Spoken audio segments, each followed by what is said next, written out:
At 2 hours and 15 minutes, Bohemian Rhapsody is certainly not a short movie, but there are still a stack of amazing songs and scenes that were cut from the final film. Yippee-ki-yay movie lovers, it's Jan here, and in this video I'm revealing and explaining 7 cool scenes and songs deleted from the new Queen biopic. Keep watching to the end to find out why the filmmakers cut some of the epic Live Aid finale, and make sure you subscribe and leave a comment about the movie for a chance to win one of these cool Bohemian Rhapsody merch packs.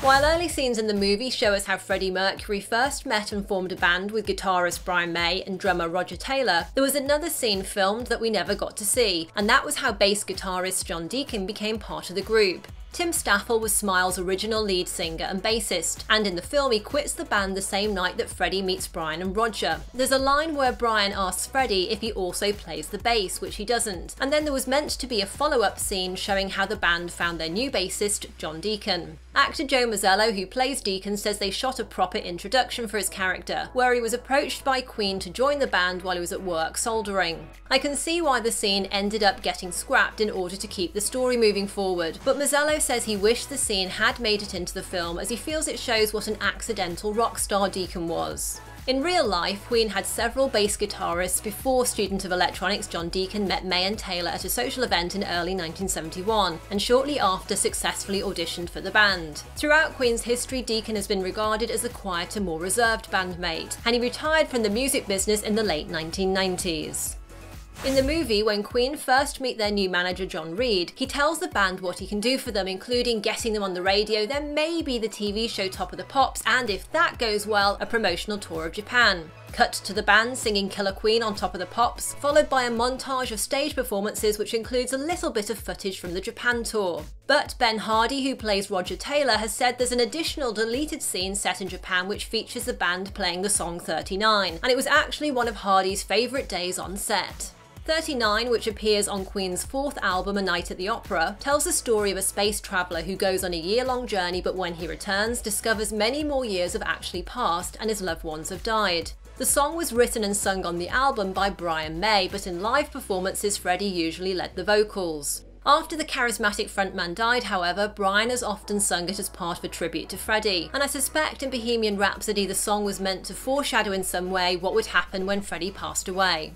I imagine the song was eventually discarded from the film though, as there was still so much to cover in Queen's story at this point. By the way, in reality, Queen had already toured Japan and appeared on Top of the Pops before John Reid became their manager in late 1975, though they did tour Japan again in 1976, this time under Reid's management as part of their Night at the Opera tour.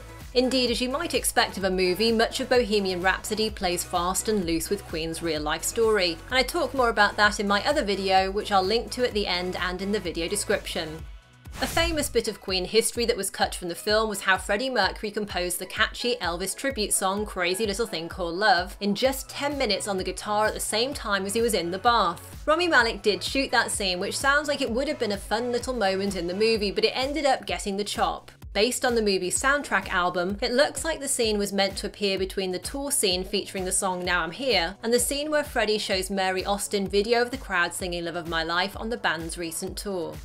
Freddie Mercury's wilder side is alluded to in Bohemian Rhapsody, with several scenes of his partying. However, the movie keeps things strictly PG-13. According to Alan Leech, who plays Paul Prenter though, the snippets we see in the film of Freddie visiting the meatpacking district in New York, and specifically the gay bar and sex club MINESHAFT, were originally part of a longer separate scene which also continued outside the club. In the final film, clips of the MINESHAFT scene are intercut with scenes of the band in the studio recording Another One Bites the Dust. The filmmakers haven't said why they cut this specific scene, but Brian May and Roger Taylor were producers on the film, and they've spoken previously about how they were keen for the movie in general to really emphasise Freddie's musical talent over other aspects of his life which have so often been the focus of tabloid gossip.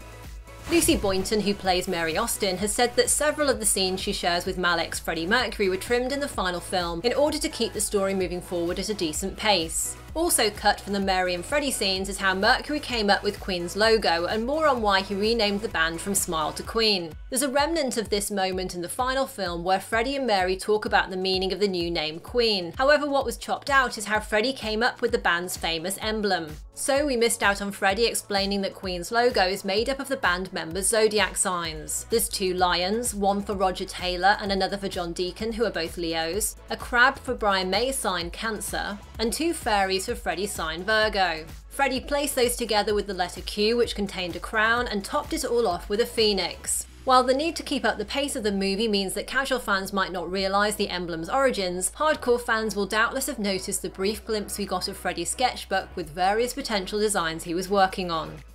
2 of the movie's highlights are when the band records Bohemian Rhapsody together in the studio, and the film's climax when they perform an incredible set at Live Aid. What we hear in the movie during that big on-stage sequence is Bohemian Rhapsody, Radio Gaga, an AO crowd sing-along, Hammer to Fall, and We Are the Champions. Now, if you're a big Queen fan, you'll know that in real life the band also performed another 2 songs at Wembley that day, Crazy Little Thing Called Love and We Will Rock You. And Rami Malek and his co-stars did actually film the whole of that roughly 20-minute Live Aid set, including those 2 songs. However, as the film was running long and We Will Rock You had already appeared earlier, it didn't make the final cut.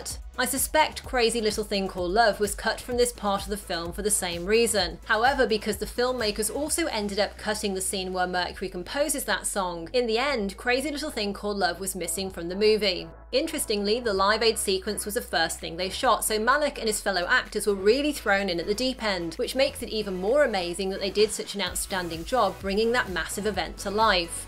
And let's face it, Malek and co certainly had a lot to live up to, as Queen's performance that day has frequently been labelled one of the greatest live rock performances ever. I don't know about you, but I'd have happily watched the cast perform Crazy Little Thing Called Love and We Will Rock You again during the final sequence. So fingers crossed that we get to see the full version of the Live Aid gig on the Blu-ray.